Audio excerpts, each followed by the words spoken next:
Buat kalian yang mau mensupport channel ini dengan donasi atau emang sekedar mau beli mimin kopi, kalian bisa pilih antara Super Thanks atau Saweria. Gue sih nggak masalah kalian pilih yang mana. Cuma kalau bisa lewat Saweria aja. Soalnya kalau YouTube potongannya gede 30%. Kalau Saweria cuma 5%. Untuk link Saweria kalian bisa klik aja di atas kanan nih, atau bisa cek di kolom deskripsi. Tapi kalau mau support nggak harus donasi kok. Dengan kalian nonton sampai habis dan memberikan like pada video ini, itu udah ngebantu banget buat support channel ini. Oh iya, kalian juga bisa join nih ke grup Telegram komunitas cerita manhwa yang baru. Untuk linknya gue tampilin di layar ya. Tapi kalau malas ngetik, cek aja kolom deskripsi. Di sana kalian bisa sharing nih topik seputar manhwa dan kawan-kawan, dan juga ketemu teman baru. Kalau mau info terbaru dari Mimin, misalnya upload kapan atau misalnya ada telat upload, Mimin pasti akan langsung infokan di Telegram. Makanya jangan lupa join ya. Nggak perlu berlama-lama lagi, kita mulai aja ceritanya.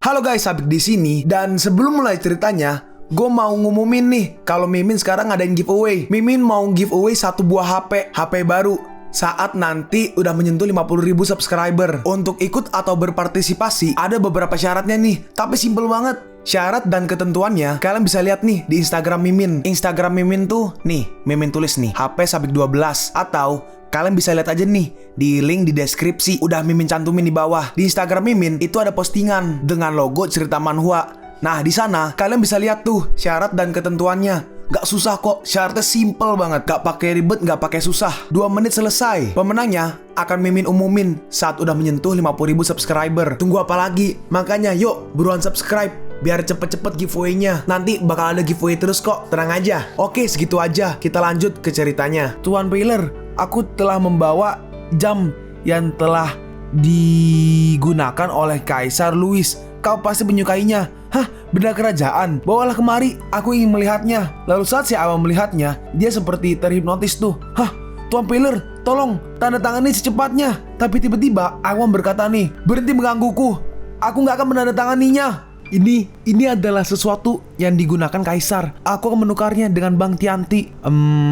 Tuan Paler, bukankah ini burung favoritmu? Sejak kapan Anda suka jam? Wah, ditampol burungnya. Siapa yang suka binatang ini, ha? Aku hanya bermain denganmu. Aisyah berkata nih, pemenangnya adalah orang yang tertawa di akhir. Meskipun kau hanya bisa menangkap burung, tapi kau nggak bisa membeli bang ini. Dalam hati Xiaoke, ada yang salah nih. Aisyah berkata, Tuan Paler, tolong tanda tangani. Oke, aku akan menandatanganinya sekarang. Chongqi berkata nih, bagaimana mungkin, dia sangat tidak kompeten. Lala berkata, dia berbicara omong kosong. Sedangkan si Xiaoke sadar nih, oh, apakah mereka ingin bermain hipnosis di depanku? Baiklah, aku akan meladenimu. Lalu si Xiaoke langsung menyerang nih yang satu lagi tuh yang pakai topi itu, dan dia tiba-tiba langsung pingsan. Lalu si Aiwan sadar, kenapa ini kontrak bahasa Inggris? Aku nggak bisa memahaminya. Omong kosong. Loh, dan dia melihat burungnya kaget. Kan burungnya tadi ditampol. Oh, sayangku, kenapa kau jatuh ke tanah? Siapa yang membuatmu seperti ini? Xiaoke berkata nih, mereka ingin menggunakan jam ini untuk menukar bank milikmu. Apakah kau bersedia? Haiwan merespon nih, kenapa aku harus melakukan hal itu? Apa kau pikir aku bodoh, ha? Cepat, pergi dari sini kalian. Aku akan melepaskan anjing itu lagi. Dan akhirnya mereka bertiga pun pergi nih. Dan tersisa Xiaoke. Dan saatnya untuk tanda tangan. Aiwan berkata, terima kasih Tuan Xiao. Kalau tidak, aku akan diperalat oleh iblis asing itu hari ini. Mulai saat ini, kepemilikan Bang Tianti adalah milikmu. Jangan khawatir, aku akan membangunnya menjadi kerajaan uang. Nah, ini Xiaoke langsung di kantor nih. Kehidupan seperti ini sangat nyaman. Lalu Lala datang nih. Bos, aku khawatir kau nggak punya waktu untuk bersantai. Hah? Apa yang terjadi? Setelah berita pergantian tangan bank menyebar, para deposan tuh yang deposit uang ya, semakin panik. Sekarang orang-orang mengantri untuk menarik uang. Mereka ada di mana-mana, di gerbang utama. Beberapa cabang kehabisan dana. Jika saat ini kita nggak bisa mengimbangi, cepat atau lambat akan terjadi kebangkrutan. Xiaoke bertanya nih, bagaimana dengan Yue Chongqi? Kemana dia pergi pada saat kritis? Dia pergi untuk memobilisasi dana Changke Group. Tetapi grup Changke baru aja terintegrasi dan gak banyak uang yang bisa mengalir ke dalam keuangan. Puluhan miliar yang tersisa di sini dapat membantu, tetapi jika itu menyebabkan kepanikan total, aku khawatir itu hanya bisa diatasi untuk sementara waktu. Berapa biaya lagi untuk mempersiapkan yang terburuk untuk menstabilkan situasi? 100 miliar. Xiaoke berdiri dan berkata nih, dengan cara ini kau pergi untuk mengatur truk pengangkut uang dan aku akan menyelesaikan masalah uang. Lala bertanya, berapa banyak mobil uang yang dibutuhkan? Lebih banyak lebih baik. Dan Lala pun langsung pergi nih. Xiaoke berkata, udah lama sekali sejak aku pergi ke Lin Xingfu. Nah, tiba-tiba ada yang masuk nih dan ternyata itu Aisyah. Hah? Apa yang kau lakukan di sini? Xiaoke, mari kita bicara tentang kerjasama. Xiaoke membalas nih, aku bekerja denganmu. Bagaimana cara kita bekerja sama? Apakah seperti terakhir kali di Hotel Changcheng? Aku nggak ingin berbicara tentang masa lalu. Aku datang kepadamu kali ini dengan harapan menjadi pemegang saham Bank Tianti. Kenapa? Apa kau baik-baik aja? Aisyah berkata nih, aku tahu bahwa ada masalah dengan kumpulan danamu. Aku bisa memberimu 100 miliar dan kau hanya perlu memberiku setengah dari saham. Xiaoke merespon, aku nggak tertarik dengan kerja sama ini. Itu 130 miliar yang setara dengan setengah dari saham milikku. Oke, paling banyak 150 miliar, nggak lebih. Xiaoke berkata nih, kamu tahu yang aku inginkan bukanlah uang. Hah? Kau bajingan, kau bisa pergi dari sini kalau kau nggak mau. Dalam hati Aisyah, aku nggak boleh kalah kali ini. Kau bisa menghubungiku kapan aja. Aku berharap kontraknya bisa dibuat secepatnya. Xiaoke merespon nih, apakah itu kau yang mengirim berita bahwa bank berpindah tangan? Hah? Maksudmu apa? Kau ingin memutuskan kontrak? Masalahnya apa? Apakah aku udah berjanji padamu? Lalu si Aisyah diusir nih, ditarik oleh security. Xiaoke, kau bajingan, kau nggak bisa lakukan ini pada aku. Setelah mempermainkanku, kau melakukan hal ini pada aku. Itu sangat gak adil. Apakah semua orang Cina melakukan hal seperti ini? Nah, sekarang kita pergi nih. Xiaoke pergi ke rumah dari Cao Cao. Xiaoke, kau akhirnya datang kemari. Sudah lama kau nggak berada di sini. Aku sangat kesepian. Xiaoke berkata, Cao Cao, aku menemukan bahwa aku mulai hancur. Harus dikatakan bahwa itu semakin jahat. Masalahnya apa? Cao Cao berkata nih, apakah kau sering menggunakannya akhir-akhir ini? Buku Dark Bible telah menyerap terlalu banyak energi negatif. Setiap kali kau membukanya, kau akan terpengaruh olehnya. Ini normal. Apakah ada solusi? Ada, dapatkan buku suci cahaya. Atau kau bisa lebih sedikit membuka Alkitab. Awalnya gak ada ruang untuk istana Syura, justru karena kita kurang menahan diri dan berperilaku tidak senonoh. Oh gitu. Terus gimana? Xiao Xiao berkata nih, tentu aja gak ada yang gratis di dunia ini. Apa kau sudah lupa? Xiaoke berkata, aku gak menyesali kematianku hanya untukmu. Ewalah, jangan kasihani aku karena aku sekuntum bunga. Biarlah badai datang lebih ganas. Baiklah, ini masalah besar. Kembali dan dapatkan 5 peri. Xiaoke berkata, Cao Cao, kapan umpan balik dari bank akan tiba? Apa kau bisa berhenti membicarakan tentang uang pada akhirnya? Itu membuatku merasa seperti wajah putih kecil. Bukan begitu. Lalu akhirnya Cao Cao buka sistem nih. Sistem mengatakan bahwa misi belum berakhir. Xiaoke merespon nih, mustahil. Jelas-jelas transaksi telah berhasil. Dalam kasus ini ada kondisi tersembunyi. Bisa jadi itu adalah tugas multibaris yang harus diselesaikan bersama dengan tugas sampingan. Di sini ada masalah tersembunyi di sini. Nah, yang pertama nih, pembelian bank selesai. Yang kedua, perlindungan kekayaan nasional belum selesai. Lalu Xiaoke harus pakai baju nih, langsung pergi. Baiklah, aku akan segera melakukannya. Aku gak akan memberitahumu kalau aku tahu. Setiap kali kau datang ke sini dan pergi dengan terburu-buru, aku gak menghabiskan banyak waktu denganmu. Xiaoke merespon, jangan terlihat seperti wanita yang sedang berduka. Aku akan bertemu lagi denganmu malam ini. Benarkah? Jangan ingkar janji ya. Tentu saja, aku belum punya uang. Lalu saat mau keluar nih, Xiaoke udah hampir si skeleton nih. Hei Bung, apa kau ingin membeli disk? Terus dibuka nih kayak apa? Disk tuh CD. Apakah ada jenis yang gak memakai pakaian? Waduh, tentu ada. Lihatlah, latih teknik ini gak hanya dapat bertahan dan mempercantik, tetapi juga bisa menembus melalui yang diperoleh dan memasuki alam bawaan. Lalu Xiaoke begini, aku gak membutuhkannya. Terus si skeleton meluk-meluk kaki Xiaoke. Tuan, kau bisa melakukannya. Kau bisa memberikannya kepada adik kecil kalau kau nggak membutuhkannya. Dengan cara ini, efektivitas tempur mereka tidak akan terpengaruh. Oh gitu ya? Iya, aku tidak membutuhkannya. Aku keluar dari 502. Lain kali, kau bisa membawa lebih banyak untukku. Lalu Xiaoke beli nih. Sekarang kita berpindah nih ke Ao Tianlong dan juga Leng Yue. Ao Tian berkata nih, bagaimana bisa kau menemukan tas jerami jenis Cao Qirui? Dia nggak memahami kebenaran negara sama sekali dan dia nggak akan mencoba yang terbaik untuk memperjuangkannya. Leng Yue berkata, aku membuat kesalahan dan aku bersedia menanggung semua konsekuensinya. Jika Bank Tianti jatuh ke tangan pasukan asing, itu akan berdampak negatif yang sangat besar bagi perekonomian nasional. Apa kau bisa menanggungnya? Leng Yue merespon nih, aku memberi Cao Qirui drone teknologi hitam. Itu siapa yang tahu bahwa dia membawa manusia burung ke sana? Kami hanya bisa menemukan cara lain untuk memulihkan kerugian. Leng Yue, mulai sekarang kau akan dibebaskan dari semua tugasmu. Berhenti dan renungkan. Ketua, setidaknya izinkan aku mengambil bagian dalam operasi sebagai agen biasa. Ao Tian membalas nih, jangan bicara. Ada baiknya kau tidak menentang keputusanku. Leng Yue hanya terdiam nih. Lalu tiba-tiba, Pak Tua, apa yang menyebabkan kau marah seperti itu? Ternyata itu Xiaoke tuh. Xiaoke datang. Ao Tian berkata nih, suasana hatiku sedang buruk hari ini. Silahkan kembali lagi di lain waktu. Jika tidak, tunggu sampai nanti. Jangan salahkan aku karena tidak mengingatkanmu. Hah, apakah itu untuk Bang Tianti? Hah, bagaimana kau bisa tahu? Xiaoke menjawab nih, jangan khawatir tentang bagaimana aku tahu hal itu. Bagaimanapun, aku akan mengambil tugas ini. Aku khawatir sumber keuanganmu jauh dari cukup. Terlebih lagi, kau telah menghabiskan 70 miliar terakhir kali untuk Rubik's Cube. Bahkan aku sendiri nggak mampu untuk membelinya. Dalam hati Xiaoke, aku harap kau tidak memerasku. Semakin banyak kau memeras, semakin banyak yang akan kudapatkan. Xiaoke berkata nih, merupakan kewajiban untuk melindungi tanah, rumah, dan negara. Aku merekomendasikan Xuan Yuan dengan darahku. Kerja bagus. Selama kau bisa menyelesaikan tugas ini, kau bisa melakukannya. Direktur Departemen Operasi Leng Yue berkata nih, hah, apa yang bisa kau lakukan? Apa kau bisa mengetahui tingkat kesulitan tugas tersebut? Jangan berpikir bahwa kau bisa menjadi sombong dengan sedikit uang. Ini bukanlah sesuatu yang bisa diselesaikan dengan sedikit uang. Benar, kami mengamati 2 manusia burung melalui satelit. Seharusnya orang ini modifikasi secara genetik gak mudah ditangani. Aku mengagumi keberanianmu, tetapi aku gak optimis tentang tugas itu. Xiaoke merespon nih, jika aku bisa menyelesaikan tugas ini, kenapa kau tidak membuat janji aja denganku? Dalam hati Leng Yue, anak ini menggali lubang untukku setiap kali. Bukankah dia akan menyelesaikannya secara diam-diam kali ini? Gak mungkin. Ini misi 130 miliar. Dia telah menghabiskan begitu banyak uang. Kenapa dia masih ingin bertaruh denganku? Leng Yue membalas nih, baiklah, aku berjanji padamu.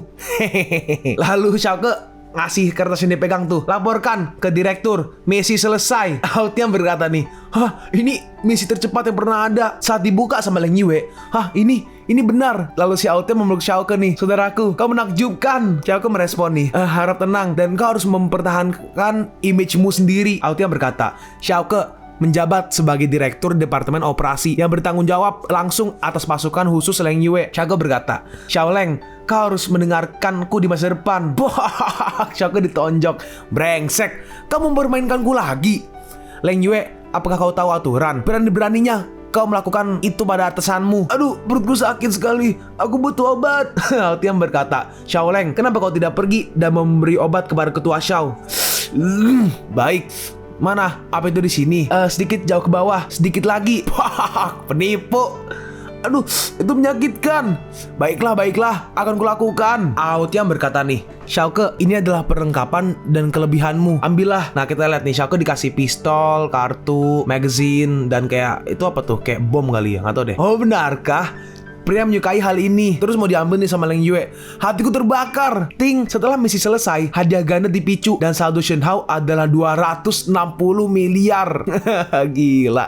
Lalu Xiaoke menodongkan pistolnya nih ke perut dari Leng Yue. Leng Yue berkata, hei, apa kau gila? Singkirkan senjatamu. Dalam hati Leng Yue, brengsek, dia memaksaku untuk menyerah dengan pistol. Altian berkata, hei, bukankah kau terlalu berlebihan? Udah, cukup. Dalam hati Leng Yue, hampir aja kehabisan nafas. Lalu Xiaoke lompat.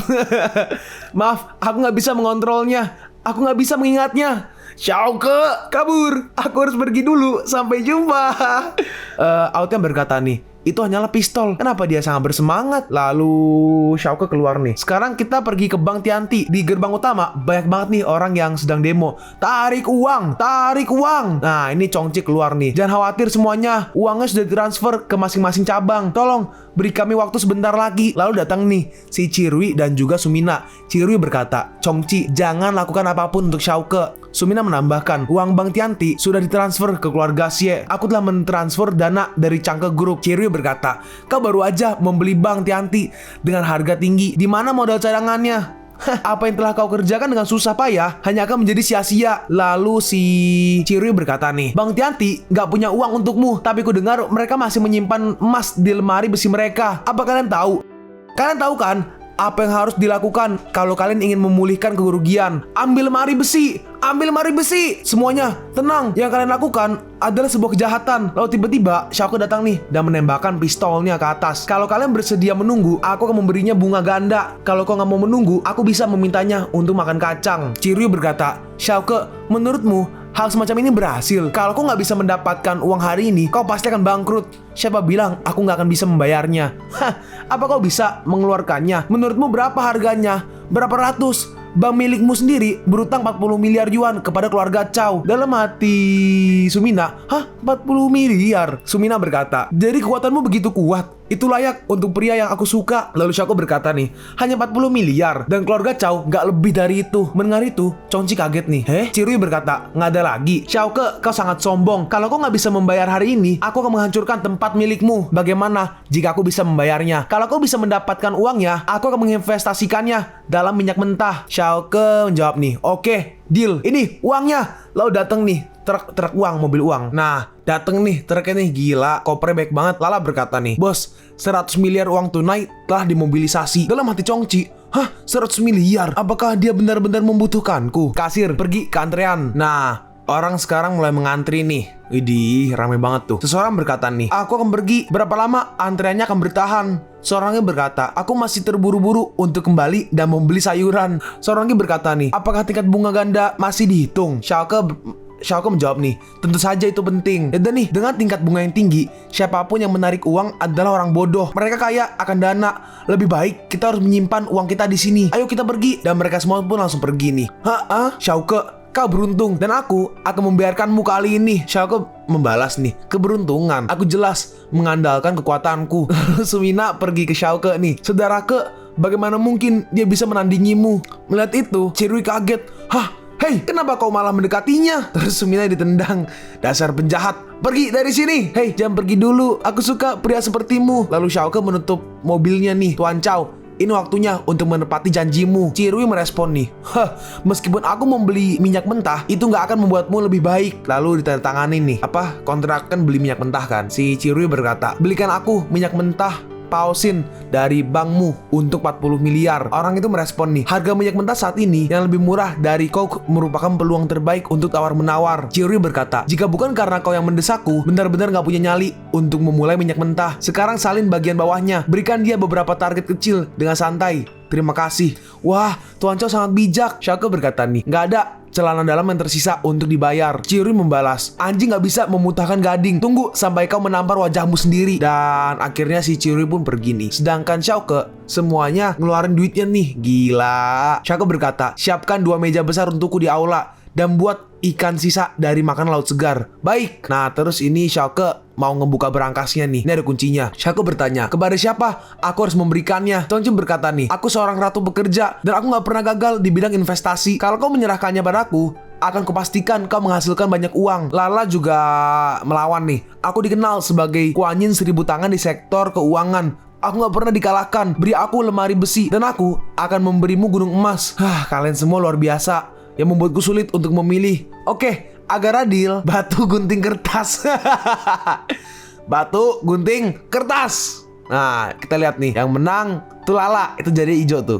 Aku menang, bekerja selama bertahun-tahun. Akhirnya, dengan keberuntungan itu berhasil. Chongqi berkata nih, itu semua karena aku nggak hoki. Lalu Xiaoko berkata, ada banyak peluang di masa depan, jangan sedih. Lalu Lala langsung menelpon ibunya nih, ibu, aku akan menjadi orang sukses. Bagaimana bisa aku menjadi seperti itu? Aku sukses karena menang dengan gunting batu kertas. Bu, aku nggak gila, aku benar-benar gak gila. Nah, sekarang di malam yang sama di Bang Tianti nih. Nah, di situ ada Aisyah, ada Jess, dan juga si pemburu jiwa Luo. Aisyah bertanya nih, apakah dia seorang profesional? Luo menjawab, benar Nona, aku telah membawa seorang profesional dan aku pastikan dia tidak akan gagal. Oke, tugas kalian hari ini adalah kosongkan berangkas bank. Luo berkata, keamanan bank kosong, segera bertindak. Ya, ayo pergi. Hei, stocking yang aku beli itu di mana? Semuanya dari Balenciaga. Ternyata diambil oleh si Luo. Dijadiin kayak pengaman bukan rompi. Oh iya, topeng muka. Yang kanan berkata nih, ini adalah pertama kalinya aku merampok dengan aksesoris yang mewah. Nah, terus mereka memasangkan C4 atau bom eksplosif dan langsung meledakkannya. Cepat, ambil uangnya. Tapi saat dilihat, itu merampok bank dan mengundang kita makan malam. Terus tiba-tiba pintunya langsung ditutup nih. Ternyata ini ada Leng Yue dan kawan-kawan nih. Leng Yue berkata, jangan salah paham, ini untuk kami, bukan untukmu. Ini pasukan khusus Red Shield. Kalian harus menyerah, atau aku akan bertarung sampai kalian menyerah. Dan akhirnya mereka menyerah nih. Yang kiri berkata, sebenarnya Red Shield sudah merencanakan ini. Yang kanan menambahkan, kita menjadi sasaran Red Shield begitu kita mendarat di Chiangcheng. ini terlalu jahat. Lalu mereka makan, mereka duduk makan tuh. Yang tengah berkata, jika aku mengatakan bahwa aku diundang ke pesta perayaan, aku khawatir gangster besar ini gak akan mempercayainya. Leng Yue menambahkan, Xiaoke ini membunuh orang dengan pisau. Tapi sungguh makanan yang enak. Bagaimana dengan Xiaoke? Kenapa sebagai tuan rumah dia bahkan gak hadir di sini? Aku nggak tahu, bos. Ini ikan berbibir kuning yang langka. Jangan sampai kau nggak mencicipinya. Nah, terus kan Aisyah dan kawan-kawan masih menunggu di luar. Nih ada yang salah. Hai, cepat pergi dari sini. Tapi saat dilihat, nggak ada seorang pun. Lebih baik kita mundur. Melihat situasinya nggak mendukung. Dan mereka langsung mau kabur nih. Ayo pergi. Kalian pun sampai di penghujung video ini. Kalian mau tahu lanjutan chapter ini? Atau manhwa menarik lainnya? Makanya, jangan lupa subscribe biar kalian gak ketinggalan kalau gue upload video baru. Jangan lupa like, komen, dan share ke teman-teman kalian supaya channel ini bisa lebih berkembang ke depannya. Segitu dulu dari video cerita manhwa. Gua Sabik undur diri. See you on the next video. Zaijian!